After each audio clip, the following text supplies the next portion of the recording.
فاطمہ سے بات ہوئی ہے آج بڑے دنوں بعد۔ منیب کی وہ تو بات ہی نہیں کر رہی تھی نا، اس سے کہ وہ تو میاں بچے تو میری خالہ کے گھر آ گئے تھے، تو فاطمہ نے بتایا کہ یہ جب انٹر ہوئے تو سلمان بھائی بھی گھر میں تھے، یہ بھی تھی، ختیجہ بھی اور ابراہیم بھی، دونوں بچے اور ماں باپ۔ تو جب وہ انٹر ہوتی نا، آگے ہو کے لڑکا آیا اور بالکل فاطمہ کے یہ لوگ یوں لاؤنج میں تھے۔ سلمان، اچھا میرا خیال تھا سلمان بھائی گھر میں نہیں تھے، سلمان بھائی بھی تھے، اور سلمان بھائی نے سارے جو جنرل اور ان کو فون کیا، کسی نے فون نہیں اٹھایا۔ یہ حرام زادے عاصم منیر نے کروایا ہے، اور ہر جگہ فون کیا تو یہ گھر میں آرام سے بیٹھے ہوئے تھے، مطلب آرام سے اس طرح بیٹھے تھے کہ ان کو پتہ تھا حالات خراب ہو رہے ہیں، اور انہوں نے پہلے ہی کہہ دیا تھا کہ میں سویلینز پہ کوئی گولی شولی نہیں چلاؤں گا۔ میں نے آپ کو بتایا نا کہ بڑا یہ نیک انسان ہے۔ تو وہ کہتی ہے کہ وہ ایک دم سے جب لوگ انٹر ہوئے تو اندر یوں کمرے میں آئے تو مجھے کہتی ہے میں تو آپ بیٹھوں گی، اب کل جانا ہے اس کے گھر، اب 2-3 دن تو ہم گئے ہی نہیں کہ سب لوگ جا رہے تھے، تو اب میری خالہ نے کہا کہ اب سب آ رہے ہیں تو تم لوگ کیوں رکے ہوئے ہو۔ تو آج منیب سے اس نے لمبی بات کی ہے فاطمہ نے، تو کہتی ہے کہ ایک دم وہ جوان سا لڑکا آگے آ کے جیسے ڈنڈے نہیں پکڑے ہوئے آگے آ کے آیا، اور یہ کہتا ہے کون ہو تم، اس کو کہا فاطمہ کو۔ تو فاطمہ نے کہا میں اس گھر میں رہتی ہوں، میں اس گھر میں رہتی ہوں۔ منیب کیا کہا تھا؟ گھر میں رہتی ہوں کیا؟ اور دوسرا جملہ کیا کہا تھا؟ میں اس گھر کی کیا ہوں، میں یہاں رہتی ہوں، میں گھر میں رہتی ہوں۔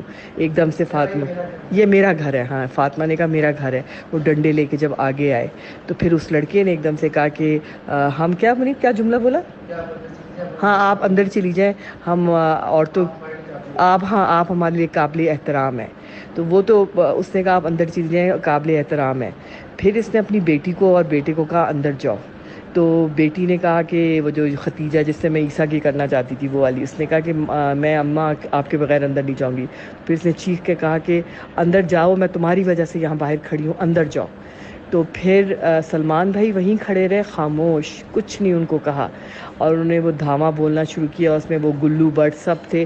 کوئی فوج کا جو اتنا بڑا کور کمانڈر جنا ہاؤس میں رہ رہا ہے اور کوئی فوج نہیں پہنچی، اس نے سلمان بھائی نے سب طرف فون کیے، کسی نے جواب نہیں دیا۔ یہ سارا پلاننگ سے اس کے ساتھ کیا گیا، جیسے کہ یہ ان کے خلاف کھڑا ہوا ہے نا۔ اس نے پہلے کہہ دیا تھا کہ میں نہیں کروں گا کچھ، میں کوئی آرڈر نہیں دوں گا پورے لاہور کو، میں نہیں، لاہور تو اس کے انڈر تھا نا سلمان بھائی کے۔ تو پھر جو ہے نا سلمان بھائی خاموش کھڑے رہے، بس صبر سے دیکھتے رہے کہ توڑم پھوڑی ہو رہی ہے، کھڑے رہے۔ اور بچوں کو پھر اس کا جب تھوڑی دیر ہوگی، جب آگ لگنا شروع ہوئی تو پھر فاطمہ کو کمرے میں اور بچوں کو کمرے میں بھیجا، اور فاطمہ کہتی ہے آپ لوگ فلموں میں بھی نہیں سوچ سکتے جو ہوا۔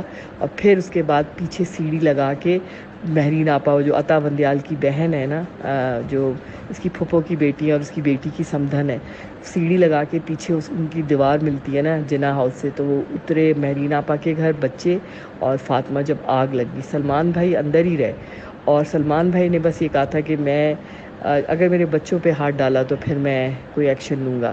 گھر میں تو اسلحہ بہت تھا لیکن خاموش کھڑے رہے، کہ میں پہلے ہی کہہ چکے تھے نا وہ عاصم منیر کو کہ میں نہیں کچھ حرکت میں آؤں گا، میں اپنے لوگوں کو نہیں ماروں گا۔